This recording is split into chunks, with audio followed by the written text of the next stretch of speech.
Viga, é com você. Tudo bem, Kalina? Boa noite para você, para o Brau, para o nosso ouvinte, espectador internauta da Jovem Pan. Pedido feito em uma reunião que aconteceu nesta segunda-feira na capital federal, envolvendo o ainda presidente da Petrobras, Mauro Coelho, e outros personagens da alta cúpula da empresa.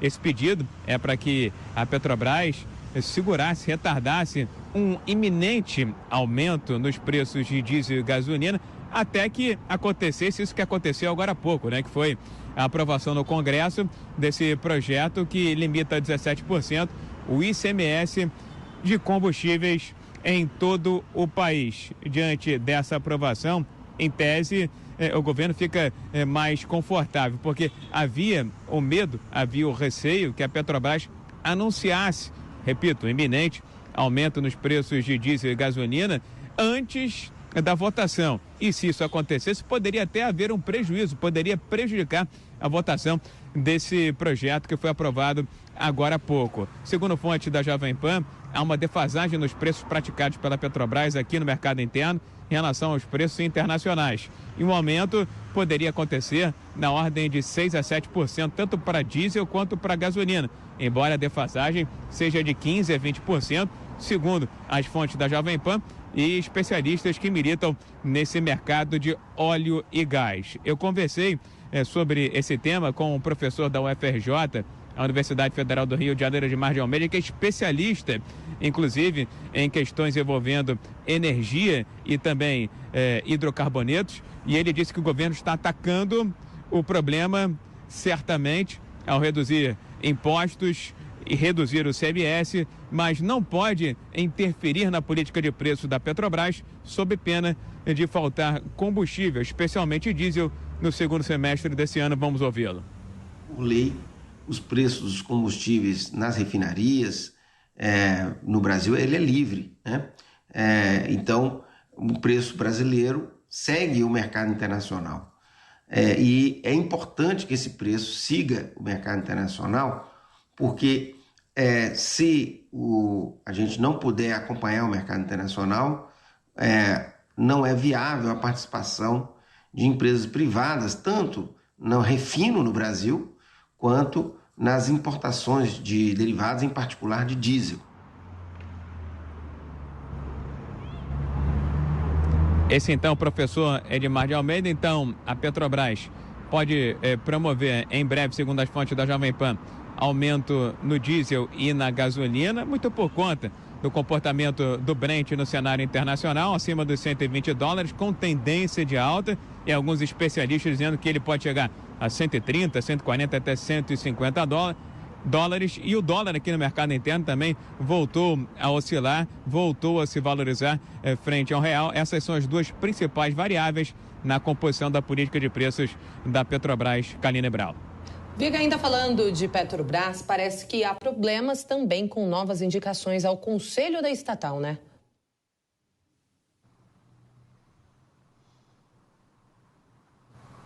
Nomes para 8 cadeiras, 4 nomes já fazem parte do atual Conselho de Administração, que é o órgão máximo da Petrobras. Indicou também 6 novos nomes. Porém, segundo as fontes da Jovem Pan, em pelo menos 3 desses nomes haveria algum tipo de óbice, algum tipo de barreira, algum tipo de obstáculo no que diz respeito às leis vigentes no país, a leis das estatais, a regras e também a questões internas, né? As regras de conformidade, integridade e governança da Estatal Brasileira de Petróleo. Que nomes são esses que estariam encontrando algum obstáculo, alguma barreira a ser vencida nesses comitês internos e também teria que se enquadrar nas leis e regras vigentes aqui no país? Aquele que foi indicado para ser o futuro presidente do Conselho de Administração, Giliano Gurgel Barreto, ele foi indicado para ser o presidente do CA, mas o problema envolve o fato de ele ter sido indicado para ser diretor-presidente do SERPRO, justamente para ocupar a vaga daquele que foi apontado, indicado para ser o futuro presidente da Petrobras, Caio Paes de Andrade. No caso de Ricardo Soriano Alencar, ele é procurador-geral da Fazenda Nacional, um órgão vinculado ao Ministério da Economia, e há muitos litígios, muitas disputas judiciais envolvendo esse órgão e a própria Petrobras. Haveria, então, uma espécie de conflito de interesse. E o terceiro nome que precisa vencer essas barreiras de governança e também as leis vigentes no país seria Jonatas Assunção Salvador Nery de Castro. Ele é o número 2 da Casa Civil. E segundo as regras internas da Petrobras, quem ocupa um cargo de relevância, uma secretaria executiva, como é neste caso, não poderia concomitantemente, ao mesmo tempo, ter um assento no Conselho de Administração da Estatal Brasileira de Petróleo. Caliana.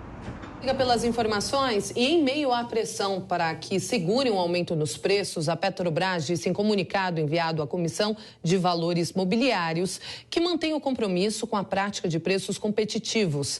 A estatal disse ainda que busca equilíbrio com o mercado, ao mesmo tempo em que evita o repasse imediato das volatilidades externas e da taxa de câmbio causadas por eventos conjunturais. Rodrigo Constantino, segundo a Petrobras, existe uma defasagem entre o preço nacional e o internacional. Se o Conselho segurar este aumento, há risco de desabastecimento, principalmente do diesel, que é importado? Kalina, existe, né? Nós temos que falar a verdade aqui do ponto de vista econômico. Existe, é o caminho escolhido, por exemplo, pela Argentina, controle de preços na marra, e já tem problema de desabastecimento.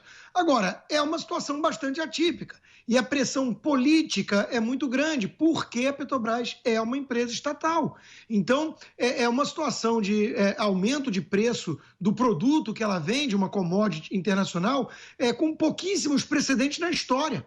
Então, é óbvio que a empresa vai estar repassando, como tem feito isso, e daí o aumento exponencial no lucro da Petrobras, mas, ao mesmo tempo, é normal, é natural esperar algum tipo de discussão pública, de debate político sobre até onde ela precisa ir para isso. Se ela poderia ou não, de alguma forma, suavizar essa adaptação do preço para o mercado interno, uma vez que ela gerou esse colchão, inclusive, todo de lucratividade por conta do aumento de preço. Então, eu acho a discussão saudável. Eu não vou entrar numa de alguns discursos de liberal puro, que diz que se a empresa atrasar um pouquinho, já é algum tipo de ingerência populista e tudo mais. É só olhar o que está acontecendo no mundo todo.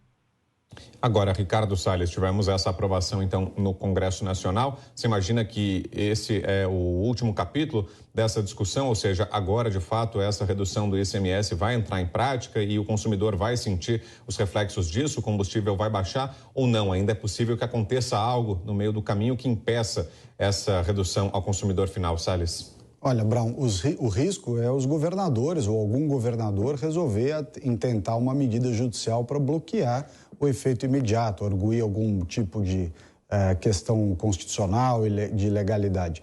Mas será um tiro no pé, porque qualquer pessoa que hoje votar contra, ou ajuizar medida contra, ou manobrar contra a imposição do teto do ICMS sobre os combustíveis, está fadado a não ser reeleito. Como esse é um ano eleitoral, eu não acredito que nenhum político sujeito a voto terá a coragem de se opor a essa imposição do teto do ICMS nos combustíveis.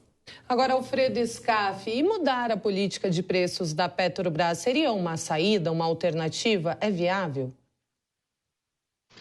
Não dá para mudar a política de preço da Petrobras, porque a Petrobras está lidando com uma commodity que, em virtude dessa guerra vergonhosa, está inflacionando o mundo todo. Veja só. Na Califórnia, o litro da gasolina está custando R$13.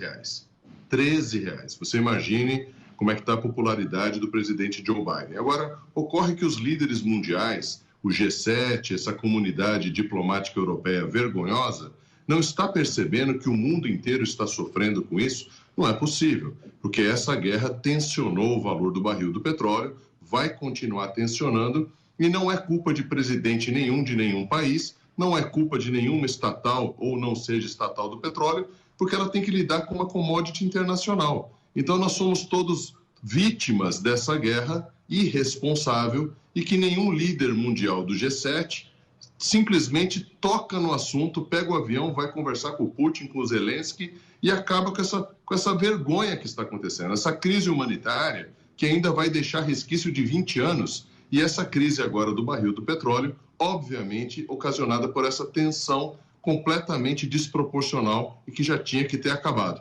Então não dá para entender. Nós estamos sendo vítimas disso, o mundo inteiro está sendo vítima, e o que está sendo feito no Brasil é o que é possível no momento. Porque imagine, se o barril do petróleo for a $200, nenhum presidente da República na canetada vai dizer, olha, não custa $200. Vai ter que se adaptar com o barril nesse preço. Então, o assunto é o seguinte, tem que acabar com essa guerra imediatamente, porque isso é uma vergonha mundial.